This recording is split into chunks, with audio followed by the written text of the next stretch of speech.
Isso quanto à forma. Quanto ao conteúdo gramatical abordado pela autora, encontramos mais uma vez a atitude preconceituosa da pessoa aqui, conhecendo uma única variedade da língua, se arroga o direito de ofender, desprezar e ridicularizar os falantes das outras dezenas, se não centenas, de variedades.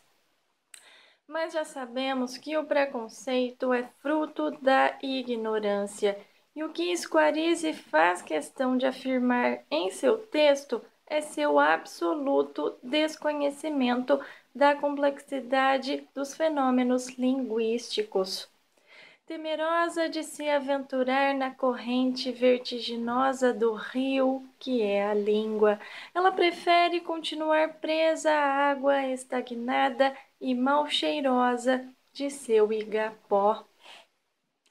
A questão da partícula C em enunciados do tipo vende-se casas vem sendo investigada há muito tempo nos estudos gramaticais e linguísticos brasileiros.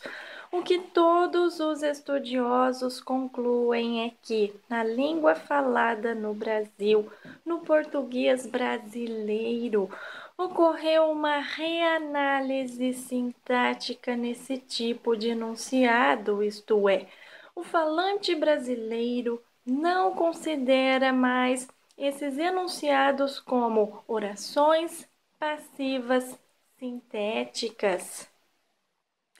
O que a gramática normativa insiste em classificar como sujeito, a gramática intuitiva do brasileiro interpreta como objeto direto. Respeitados filólogos e linguistas da primeira metade do século XX, como Manuel Said Ali, Antenor Nascentes e Joaquim Matoso Câmara Júnior, reconheceram o fenômeno. Muitas pesquisas científicas, baseadas em coleta de dados da língua real, em levantamentos estatísticos rigorosos e em teorias linguísticas consistentes, mostram que a imensa maioria dos brasileiros de todas as classes sociais, cultos ou não, na língua falada e na língua escrita, usam verbos no singular nos enunciados em que aparece o ser, com um verbo transitivo e um substantivo no plural. Vende-se casas, aluga-se salas, joga-se búzios, havia-se receitas. Mas não é porque somos caipiras, jecas tatus, matutos ou tabaréus. É porque a língua muda com o tempo, segue seu curso, transforma-se. Afinal, se não fosse desse modo, ainda estaríamos falando latim. Na verdade, falamos latim, um latim que sofreu tantas transformações que deixou de ser latim e passou a ser português. Da mesma forma, o português do Brasil, queiram os gramáticos ou não, também está se transformando e um dia, daqui a alguns séculos, será uma língua diferente da falada em Portugal, mais diferente do que já é. Em meu livro A Língua de Eulália, tratei com bastante detalhe das questões relativas às assim chamadas orações passivas sintéticas, que na minha opinião e na de muitos linguistas simplesmente não existem.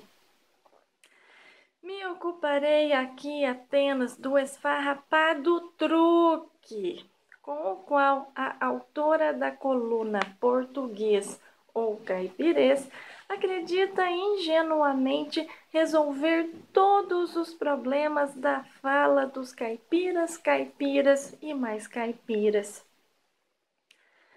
Falar é construir um texto num dado momento, num determinado lugar, dentro de um contexto de fala definido, visando um determinado efeito.